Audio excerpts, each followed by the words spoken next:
Hello there, and welcome to my monologue on reflecting on what I've learned in the workplace. Joining the so-called COVID cohort, I'm sure my experiences are unique to apprentices in the years before. Wait, what am I wearing? We're working from home. Much better. Let me start by adding a little bit of colour to your picture of my working life. My first job at 14 was customer facing. This forced social interaction was no doubt a shock to my system, having spent my early tweens alone in my room playing video games. But since then, I've grown to love the social interaction that comes with working. With every job I've had since then involving talking to customers and colleagues daily. When I joined Barclays, we were closely mentored, getting to have conversations with the team and slowly getting to know them. However, as time went on, naturally the team's priorities shifted from inducting the apprentices back to business as usual.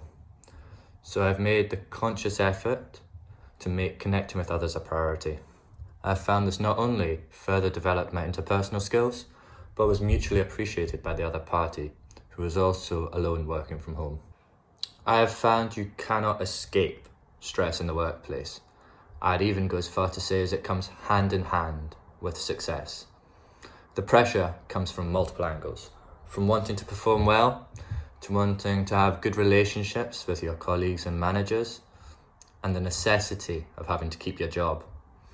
It is undeniable that having a university course on top of that means that your proverbial plate is always full. Over the past year, I've refined some of my habits to increase my resilience to stress and promote my overall wellness.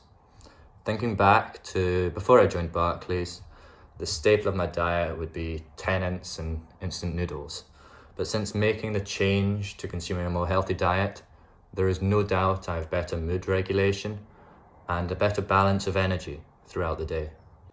It is not news to me that physical activity is important for improving and maintaining good mental health.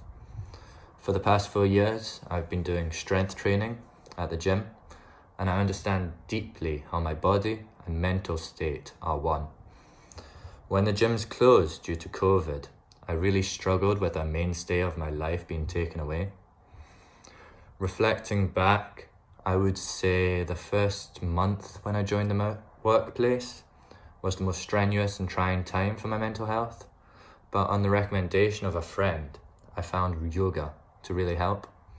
The mix of physical exercise and controlled breathing would put me in a meditation-like state, which provided excellent stress relief, as well as the benefit of stretching after sitting in a chair all day, something which none of my previous jobs had required. I quickly learned that incorporating exercise back into my life would be essential if I was to avoid getting burnt out. So I saved up and forked out a small fortune for a bench and a set of adjustable weights. Best purchase of my life, hands down. Being able to do the same workouts I would do at the gym at home has undoubtedly allowed me to keep a positive mindset throughout the past year at work. Honestly, I'm a bit of a people pleaser, maybe even a praise junkie. So with the encouragement of my line manager, I've committed myself to gaining 2 certifications this year, my AWS Cloud Practitioner and Salesforce Developer. After gaining my AWS certification and getting a virtual pat on the back from my line manager, this has created a mindset in me to strive to avoid stagnation through challenging myself to explore new avenues, which will make me a more valuable software developer. I'm unsure whether this drive to focus on developing and using my strengths is from a growth mindset or a desire to impress my superiors. I hope it's the former, but I believe it's a mix. It would be disingenuous to say it's been smooth sailing throughout my first year. I have made many mistakes in my role as a software developer, but with the mentoring of my lead developer, I've learned to trust in the power of failure. My previous jobs were hard work but low skill, But reflecting back, they've definitely drilled in some good qualities which I've been able to apply here at Barclays. From the need to work until the work is done, to knowing that it's best to change the situation, not the person. I do consider myself a well-rounded person, but I also think that I get a portion of my self-esteem from successes at work.